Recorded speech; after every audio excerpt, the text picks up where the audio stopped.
Daktari Emmanuel Nchimbi amezua gumzo baada ya kuibuka kwa mara ya kwanza baada ya uvumi kuvuma kwamba walikuwa na vita vikali baina yake na Samia Suluhu. Hujambo na karibu. Kilichotikisa zaidi siku ya maadhimisho ya kitaifa ya siku ya sheria jijini Dodoma sio mapambo ya hafla wala msisimuko wa kamera, bali mgongano wa wazi kati ya taswira ya serikali inayojisifu kwa utawala wa sheria na uhalisia wa mifumo ya haki inayolalamikiwa na wananchi kwa miaka mingi. Uwasili wa makamu wa rais wa Jamhuri ya Muungano wa Tanzania Daktari Emmanuel Nchimbi katika viunga vya makao makuu ya mahakama uliwasilishwa kama ishara ya heshima kwa muhimili wa mahakama, lakini kwa waliokuwa wakifuatilia kwa makini historia ya mwelekeo wa nchi, tukio hili lilifungua tena mjadala mzito kuhusu uhuru wa mahakama, uwajibikaji wa viongozi, mustakabali wa haki kwa raia wa kawaida na kuzua gumzo kubwa. Hafla hii ya kila mwaka imejengeka kama jukwaa rasmi la kutathmini utendaji wa mahakama, kuonyesha mafanikio ya kubaini changamoto. Kwa mara nyingine tena, viongozi wa mihimili ya dola, vyombo vya ulinzi na usalama na wadau wa haki walikusanyika Dodoma, mji uliogeuzwa kitovu cha mamlaka ya kisiasa na kiutawala. Uamuzi wa kitaifa hafla hii uamuzi wa kuifanya hafla hii katika makao makuu ya nchi umeelezwa kama ishara ya dhamira ya serikali kuimarisha ushirikiano wa uwazi kati ya mihimili ya dola. Na katika historia ya Tanzania inaonyesha kwa ukaribu huu umekuwa na maana mbili, ama ushirikiano wa kweli kwa maslahi ya wananchi au udhibiti wa kisiasa unaovuka mipaka ya katiba. Kauli inayotangaza mchango wa mahakama katika maendeleo na ustawi wa taifa imebeba uzito wa kiitikadi na kisiasa. Inasisitiza kuwa haki inayotolewa kwa wakati na kwa usawa ndio msingi wa amani na maendeleo, na hata hivyo ukweli ulio nje ya kumbi za sherehe unaonyesha picha changamoto zaidi. Kwa miongo kadhaa, Tanzania imekuwa ikikabiliwa na lawama za ndani na nje kuhusu ucheleweshaji wa haki, matumizi ya sheria kama chombo cha kisiasa na uteuzi wa majaji unaodaiwa kukosa uhuru wa kutosha. Katika mazingira haya, kila tamko la serikali kuhusu kuimarisha mahakama hupokelewa na tahadhari kubwa na sehemu ya umma.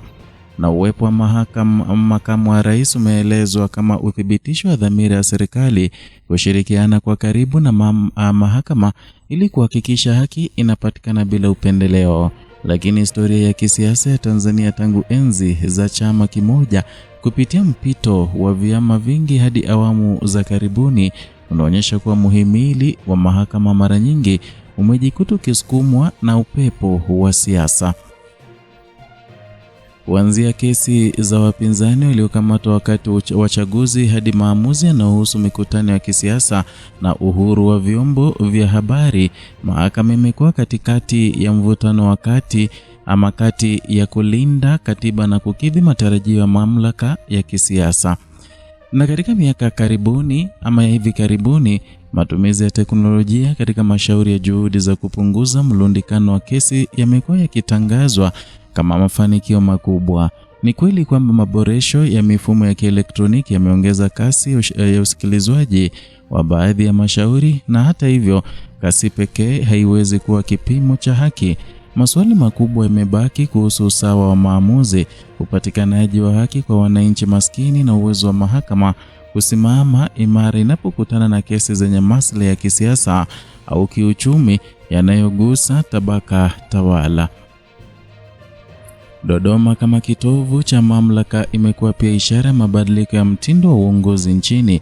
Ukaribu wa kijiografia kati ya mihimili ya dola umeongeza urahisi wa mawasiliano, lakini pia umeibua hofu ya kuyeyuka kwa mipaka ya uhuru kwa taasisi. Na katika mazingira ya Afrika Mashariki ambako nchi jirani kama Kenya na Uganda zimekuwa zikikabiliwa na lawama sawa kuhusu uhuru wa mahakama, Tanzania haiko katika ombwe, na ripoti za mashirika ya haki za binadamu ya kikanda za kimataifa zimekuwa zikieleza wasiwasi kuhusu mwenendo wa kesi za kisiasa, kukamatwa kwa wanaharakati na matumizi ya sheria za usalama na mtandao kudhibiti sauti pinzani. Siku ya sheria kwa mantiki hiyo sio tu sherehe ya taasisi, bali ni kioo cha hali ya demokrasia Tathmini ya utendaji wa mahakama kwa mwaka uliopita inajumuisha mafanikio na changamoto, lakini mara nyingi lugha inayotumika huwa ya tahadhari, ikiepusha kugusa mizizi ya matatizo. Changamoto hizo zimejikita katika muundo wa mamlaka, ambapo uteuzi, bajeti na nidhamu ya mahakama bado vinapitia mikononi mwa mihimili mingine.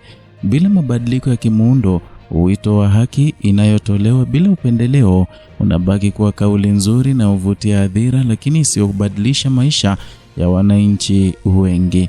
Na katika historia ya Tanzania kulikuwa na nyakati ambapo mahakama ilijaribu kusimama imara dhidi ya shinikizo. Baadhi ya maamuzi ya historia yalionyesha ujasiri wa majaji kulinda haki za msingi, na hata hivyo matukio hayo yamekuwa machache na mara nyingi yamefuatiwa na mabadiliko ya sera au sheria yaliyopunguza nafasi ya tafsiri huru ya mahakama na hiyo ndio sababu maadhimisho kama haya yanapotajwa kama ushahidi wa utawala bora, wakosoaji huona pengo kubwa kati ya maneno na vitendo. Wadau wa haki waliokusanyika Dodoma wanatarajiwa kutoa maoni ya mapendekezo ya kuimarisha sekta ya sheria, lakini uzoefu unaonyesha kuwa mapendekezo mengi hubaki kwenye makabrasha na mikutano. Wananchi wanaotafuta haki katika migogoro ya ardhi, ajira au masuala ya kisiasa hawapimi mahakama kwa kauli mbiu, bali kwa matokeo. Kwao hali inayochelewa ni haki iliyonyimwa, na haki iliyopindishwa na nguvu za kisiasa ni usaliti wa katiba. Katika ngazi ya kimataifa, wahisani na washirika wa maendeleo wamekuwa wakifuatilia kwa karibu mwenendo wa utawala wa sheria Tanzania. Misaada, mikopo na ushirikiano wa kiuchumi mara nyingi huambatana na matarajio ya uwazi na uwajibikaji. Ingawa lugha ya kidiplomasia utawala, ishara ndogo za wasiwasi zimekuwa zikionekana kupitia taarifa za mashirika ya kimataifa na masharti ya baadhi ya programu za maendeleo. Hali hii inaweka Tanzania kwenye mizani ya kimataifa, ambapo taswira ya nchi inayoheshimu haki na demokrasia inaathiri moja kwa moja nafasi ya kiuchumi na kisiasa.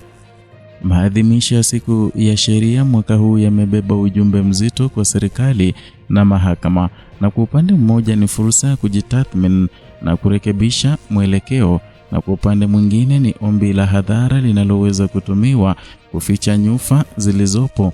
Uwezo wa viongozi wakuu wa dola unaongeza uzito wa tukio, lakini pia unaongeza matarajio ya uwajibikaji wa kweli, sio wa kiishara. Mustakabali wa Tanzania unategemea kwa kiasi kikubwa uwezo wa mahakama kusimama kama nguzo huru inayolinda katiba na haki za raia. Ikiwa ni maadhimisho yataendelea kuwa sherehe zisizogusa mizizi ya matatizo, basi pengo kati ya serikali na wananchi litaendelea kupanuka. Kimya cha wananchi, hofu ya wanaharakati na kutojali kwa viongozi vinaweza kuifanya haki iwe neno tupu badala ya uhalisia unaogusa maisha ya watu. Na katika ukimya huo, madhara yote yake yataonekana polepole lakini kwa nguvu. Migogoro ya kijamii itazidi na imani ya taasisi itaporomoka, na kizazi kijacho kitarithi mfumo unaotilia shaka dhana ya usawa mbele ya sheria. Siku ya sheria ya Dodoma imepita, lakini maswali mazito kuhusu mustakabali wa haki nchini bado yanasubiri majibu. Na Tanzania inapochagua kati ya heshima na ukweli, ama heshima ya ukweli ya mahakama na maonyesho ya mamlaka, basi historia itahukumu sio maneno yaliyosemwa kwenye jukwaa, bali vitendo vitakavyofuata. Ni hayo tuliyokuandalia siku hii ya leo. Zidi kuwa nasi kila wakati kwa taarifa kama hizi. Subscribe, like na kushare content zetu.